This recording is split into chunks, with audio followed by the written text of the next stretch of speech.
শয়তানের সবচেয়ে প্রিয় কাজ হলো তালাক, আর আল্লাহর সবচেয়ে প্রিয় কাজ হলো বিবাহ বন্ধন। আল্লাহ আদম আলাইহিস সালামের বিয়ে কোথায় দিয়েছেন?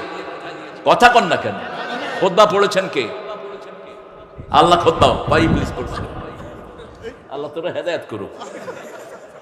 দেখছেন অবস্থা? এটা হয় আদম আলাইহিস সালামের খুতবা বলে ইবলিসে পড়ছে। আসলে তাও উত্তর তো দিছে সে, জেনে উত্তর দিবা। আমাদের দেশের মূর্খদের মতো আমাদের এক মূর্খকে দেশে সিলেবাস করতে তিনি দিয়েছেন আমরা বান্দরের গোষ্ঠী ছিলাম।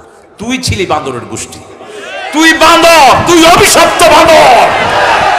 তোর এই থিওরির সাথে দুনিয়ার কোন বৈজ্ঞানিকের কোনো মিল নাই। ডারউইন ছিল এক মদখোর, তুই আরেক মদখোর। মদ খাওয়া ছাড়া এরকম বাজে কথা কেউ লিখতে পারে? একজন বৈজ্ঞানিকও বলেননি মানুষ বান্দরের থেকে এসেছে। বাঁদর হলো একটা প্রাণী যাকে আল্লাহ রাব্বুল আলামিন অভিশপ্তের সিম্বল দিয়ে